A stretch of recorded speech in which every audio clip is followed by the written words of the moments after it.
I'm Brett Baer. I'm Maria Bartiromo. I'm Brian Kilmeade, and this is the Fox News Rundown. Wednesday, January 19th, 2022. I'm Dave Anthony. Secretary of State Antony Blinken is in Ukraine to reiterate American support amid growing fears of a Russian invasion.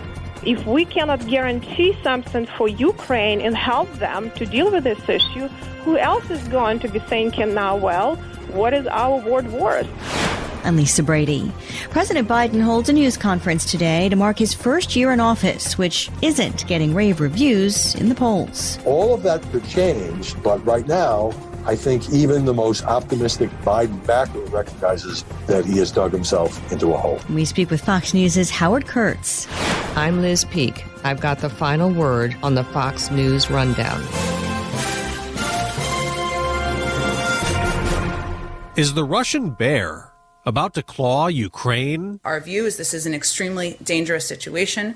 We're now at a stage where Russia could at any point launch an attack in Ukraine. And today, Secretary of State Antony Blinken is there talking to Ukraine's president. What Secretary Blinken is going to go do is highlight very clearly there is a diplomatic path forward. It is the choice of President Putin and the Russians to make whether they are going to suffer severe economic consequences or not. And if Russia does move in, White House Press Secretary Jen Psaki says all options are on the table. In our view, we continue consulting closely with European counterparts on severe consequences for Russia if it further invades Ukraine. This Blinken visit will be followed by talks with some of our allies in Germany, and then Friday in Geneva, the Secretary of State will sit down with his Russian counterpart.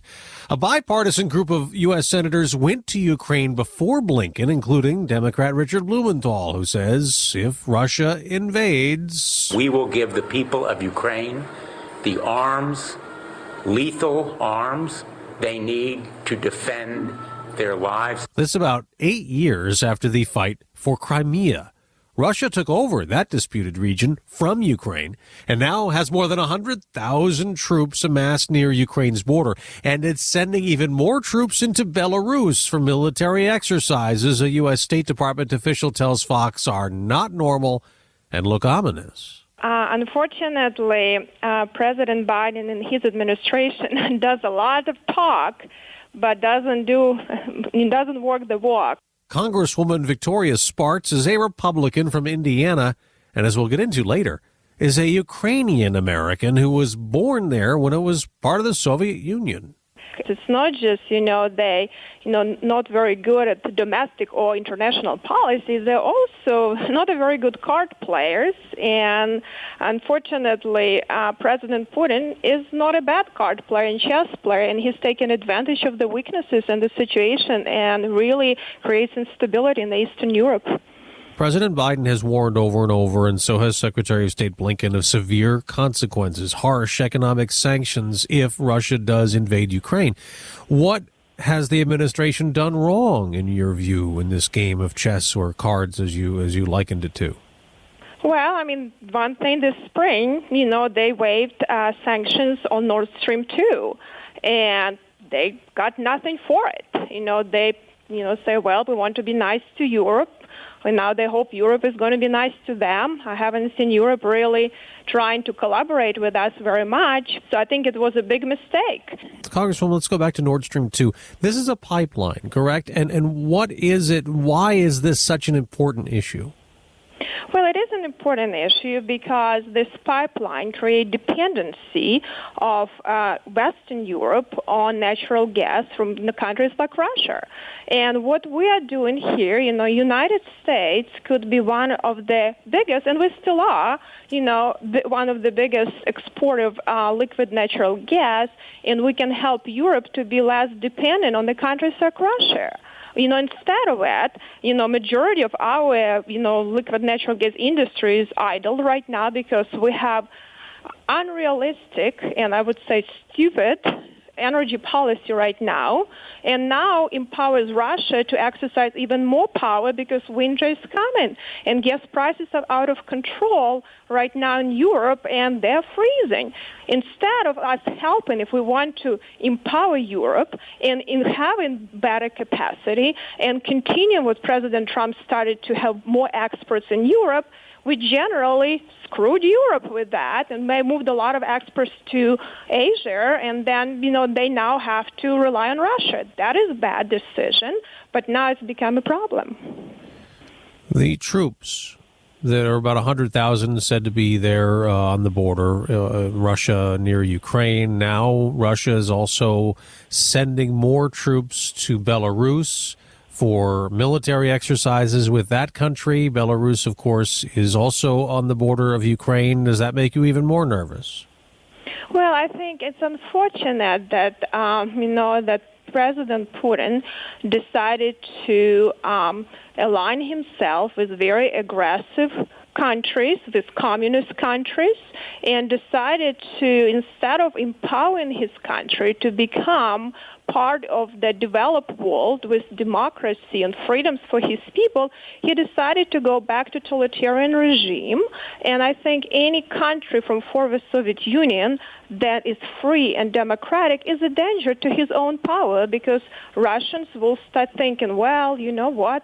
Ukrainians are free, Polish people are free, and we're suppressed, and at some point they will start not liking it and become bolder. So he understands that he needs to keep, other countries around him suppressed. And a lot of people don't realize that when Soviet Union fell apart, we actually signed, Ukraine was the third largest nuclear power and had nuclear weapons, the third largest after the United States and Russia. So in return for them giving up nuclear weapons, we signed an agreement with Russia and UK to reassure them that they'll be a sovereign country and we are not be dividing the borders. Now it creates us a problem because Russia violated this agreement. If we cannot guarantee something for Ukraine and help them to deal with this issue, who else is going to be thinking now, well, what is our word worth? What is our agreement worth? So it creates instability around the world, and we do not want to get into nuclear proliferation. It's very dangerous for the world. Russia is telling a very different story, denying it has any intention of invading its neighbor. Instead, it's demanding guarantees from the U.S. and NATO that Ukraine and any other former Soviet state will never be allowed to join that alliance and won't put troops or weapons into those countries.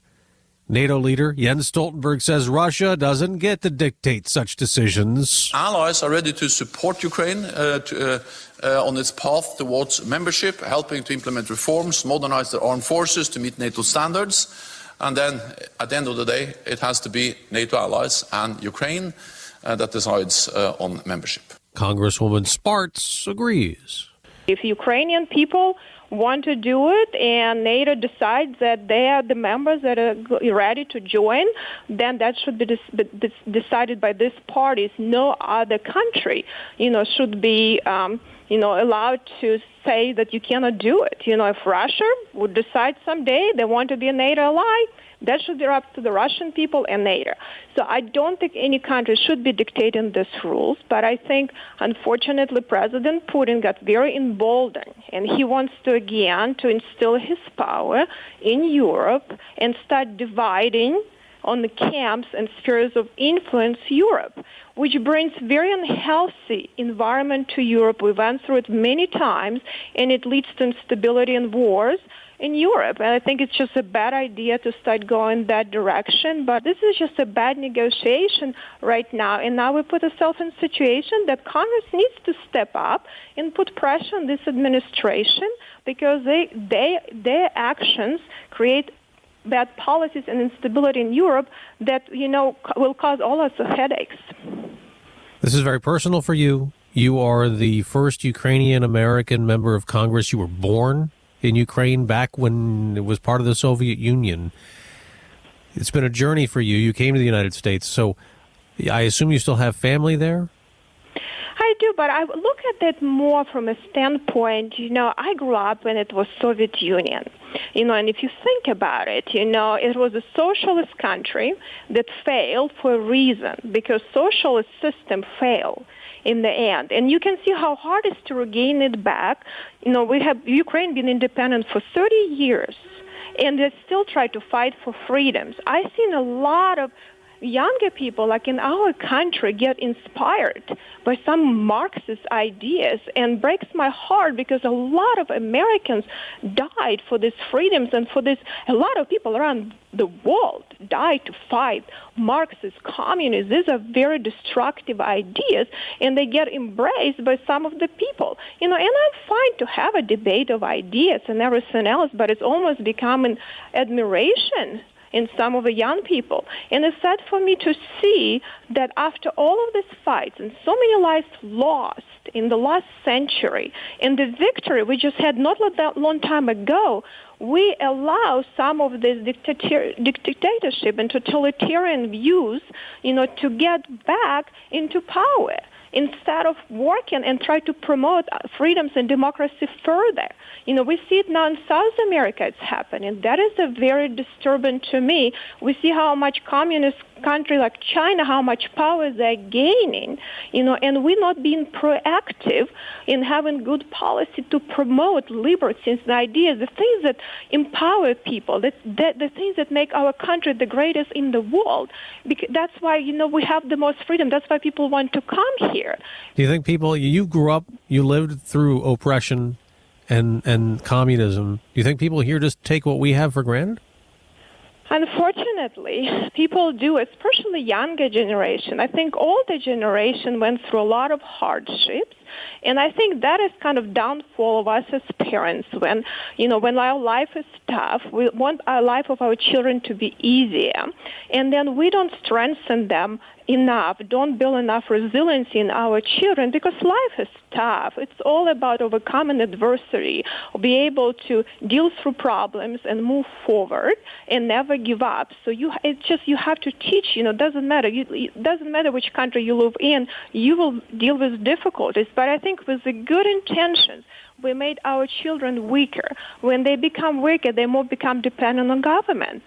And I think that is something, a strategic issue for our country. If we don't fix education, and if we don't empower our children to be stronger to pursue their happiness, we're going to have big problems in the country. And we have to, as a policymaker, stop doing BS and drama and talk about nothing, stupid things, but really talk seriously how we can strengthen our people, that we will be able to have strong country, because to have strong country, you have to have strong people. Congresswoman Victoria Spartz, Republican from Indiana. Great to talk to you. Thank you so much for joining us. Thank you very much. It's a pleasure.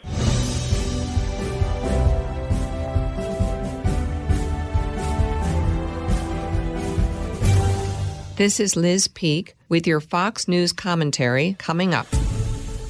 Tomorrow marks 1 year since President Biden took office, appealing to a divided nation to stop the shouting and lower the temperature. This is our historic moment of crisis and challenge, and unity is the path forward. But that path has had some detours, and COVID has kept coming in waves, now blamed for more than 850,000 deaths in the U.S., while contributing to a wide range of economic ripple effects. The White House spokeswoman Jen Psaki says there is progress for the president to talk about as he holds a formal news conference later today. During the president's first year, we saw the most dramatic change in our economy of anywhere in the world. It was the biggest year of job growth in American history, and it was the direct result of actions taken by President Biden and Democrats in Congress, including the American Rescue Plan. Republicans argue the economy was already poised for recovery as pandemic restrictions eased, and that too much government spending has helped fuel inflation, which has become a dominant issue in recent polling, while the president's approval rating has fallen, down to a new low of 33% in a Quinnipiac poll. President Biden's main goal at today's news conference is pretty simple. Howard Kurtz is the host of MediaBUZZ on the Fox News Channel and the MediaBUZZ Meter podcast.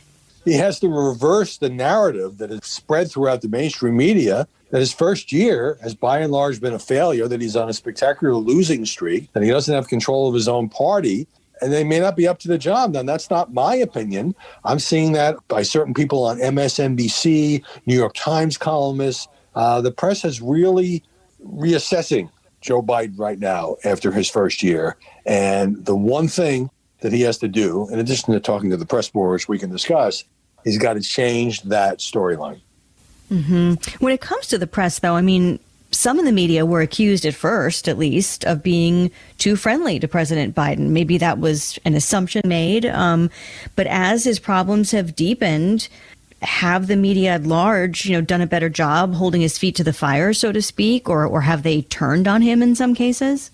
I think for most of the year, Joe Biden operated in a pretty sympathetic media environment. Certainly, when you compare it to the last president, who got such hostile treatment, by and large, from much of the mainstream media, and who gave it back in return, Biden came in and he was being compared. He was going to be FDR. He was going to be LBJ. This lasted for many months. I think on certain issues, the debacle in Afghanistan being high on that list, problems at the Mexican border, and then as time went on, inflation, supply chain problems, many in the press started to be tougher on Biden because he wasn't delivering the results. The Omicron surge is another example where the president's very much been on the defensive. But I think by and large, he's still not getting hostile coverage. I sense a kind of exasperation or disappointment or disillusionment in many of the certainly left-leaning pundits who would like Joe Biden to succeed, but feel that he is screwing up and that the people around him are making a lot of mistakes. There's certainly been some criticism of the administration from fellow Democrats, though sometimes it sounds more just like frustration that things aren't getting done or that more isn't getting done quickly enough. Is he kind of battling two perceptions at once, the public perception and then also perceptions within his own party? I think they're the same. I think there's a lot of frustration and disappointment among Democrats. I think there's a lot of frustration and disappointment among the public. And I think that's shared increasingly by the media because you have these two big failures on two big bills. If Biden had simply declared victory after getting a bunch of Republicans to sign on to the bipartisan infrastructure bill, I think he would be in much better shape. Yes, he would still have to deal with Omicron. He would still have to deal with inflation. But instead, having campaigned as a kind of a moderate Democrat who was not going to sign on to the Bernie agenda or the AOC agenda, he proceeded to push two more bills. First, of course, there was the nearly $2 trillion Build Back Better bill, which had everything from free pre-kindergarten to child tax credit to climate change and a bunch of other things. It's like a liberal wish list. The miscalculation came in not realizing that he was never going to get Joe Manchin and Kyrsten Sinema to sign on. He didn't have 50 Democratic votes, and so that now appears to have failed. Then the president decided to pivot to voting rights. By the time he did that, and that his delay disappointed many liberal activists, it was clear that the same two Democratic senators were not going to go along with changing the filibuster, which would be required to pass it with 50 votes. So he took on another issue where he was destined to fail and, in fact, appears to have failed, despite the fact that the Senate has now been debating it. So when you put those two things against the president's other problems, I think you have a portrait of a president who, to put it diplomatically, is underperforming. Given that his poll numbers have been sinking across the board, I mean, is there one issue that's the worst issue for him right now? If I had to single out one thing, I'd say inflation, only because it touches everybody. It's an issue that a lot of people inside the Beltway, well-heeled journalists, upper-middle-class politicians don't care that much about if inflation is at 7%. But the average person trying to buy groceries, where there's a lot of shortages lately due to the supply problems, trying to buy gas for the car, gets really stung by that. So I would single that out. But I think Joe Biden's problems now, as some of my fellow pundits are recognizing, goes much deeper.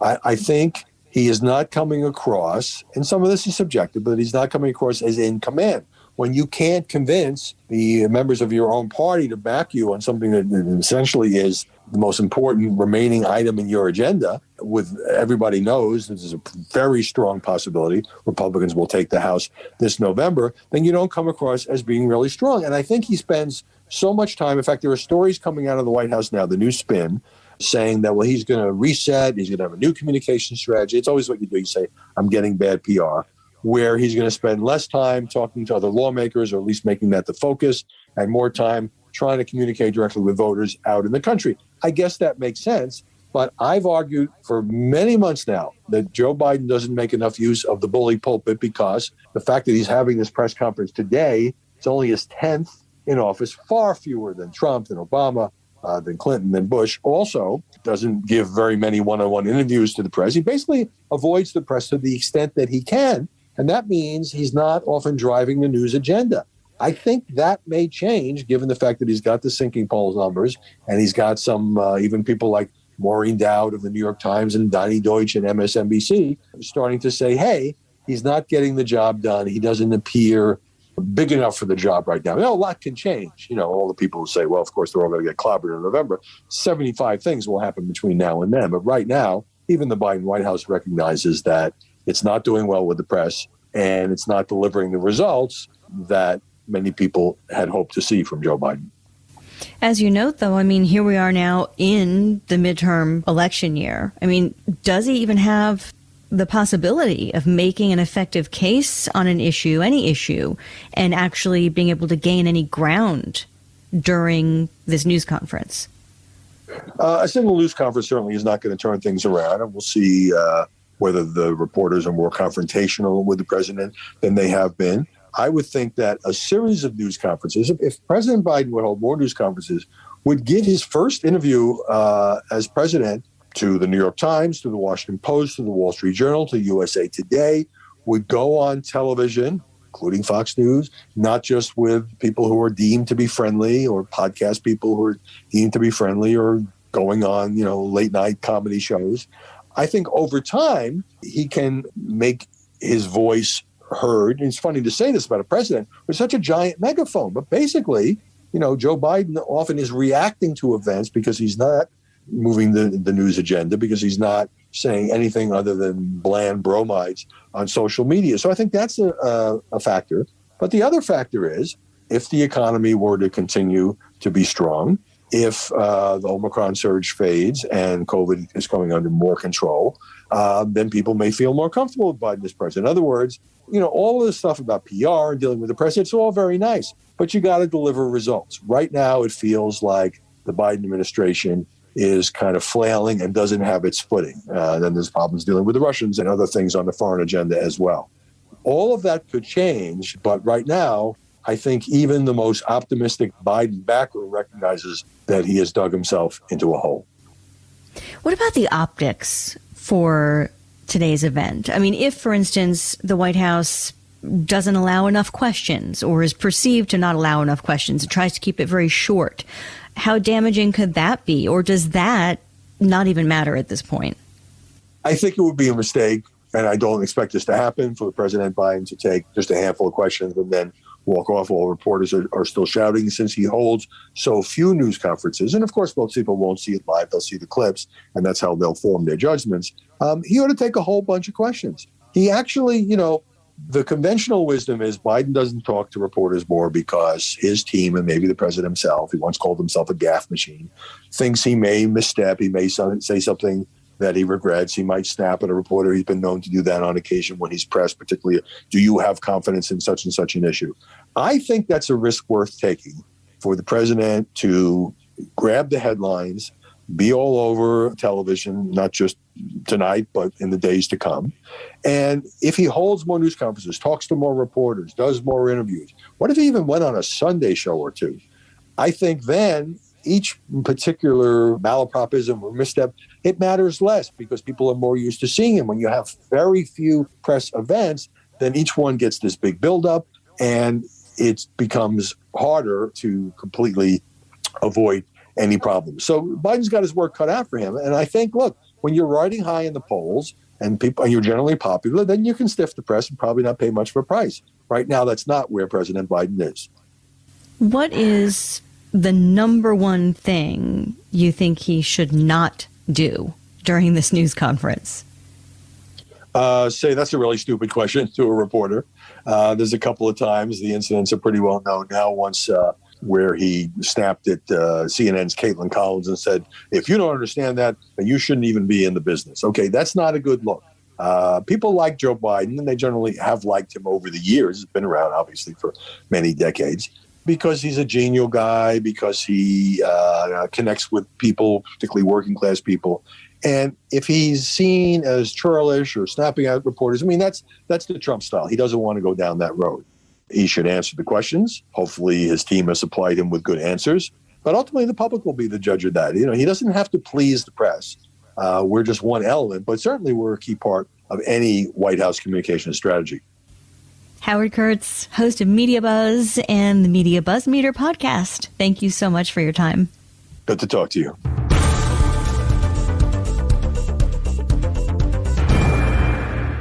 From the Fox News Podcasts Network.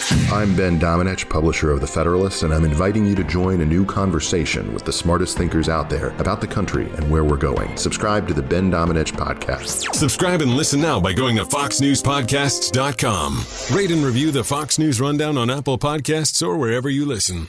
It's time for your Fox News commentary. Liz Peek, what's on your mind? 1 year into his presidency, President Biden is floundering and his party is divided. Unusually, polling shows voters would prefer Republicans control both the House and the Senate. The stage is set. Odds makers give the GOP a 70% chance of taking back control of the House and the Senate, up from 32% in July. Those odds lengthen if Republicans can unify behind a powerful common sense platform that gives Americans what they want. Joe Biden and other Democrats have totally abandoned the middle road, embracing far-left policies on issues ranging from the economy to crime. They have given the GOP a dramatic opening. To take advantage of that opening, here's what Republicans should offer. Number one, get America working again. More than 3 million fewer workers are on the job today than in February 2020. A critical labor shortage is one of the key drivers of inflation. Common sense means we must encourage work. Drop the vaccine mandates that have kept truckers off the road and nurses out of hospitals. Also, Republicans must insist that relief and welfare payments go to the needy and prohibit more large-scale payouts that have kept workers on the sidelines. 2, make our streets safe again. Demand a return to common sense policing and an end to dangerous bail and enforcement policies that let hardened repeat criminals out of jail. 3, enforce our immigration laws. Stop the surge of people entering the country illegally by taking away the rewards of breaking our laws. Toughen our border, reduce the benefits and work opportunities available to people who are undocumented, and embrace the Remain in Mexico policy. At the same time, grant Dreamers legal status as resident legal aliens and a path to citizenship. Solve this running sore. 4, give parents a choice in their children's schools. Establish standards for our schools that guarantee opportunity for all and demand that failing schools be closed or reformed. Common sense means curtailing the power of the teachers' unions that oppose accountability by making school choice a reality for all Americans. 5, restore energy independence.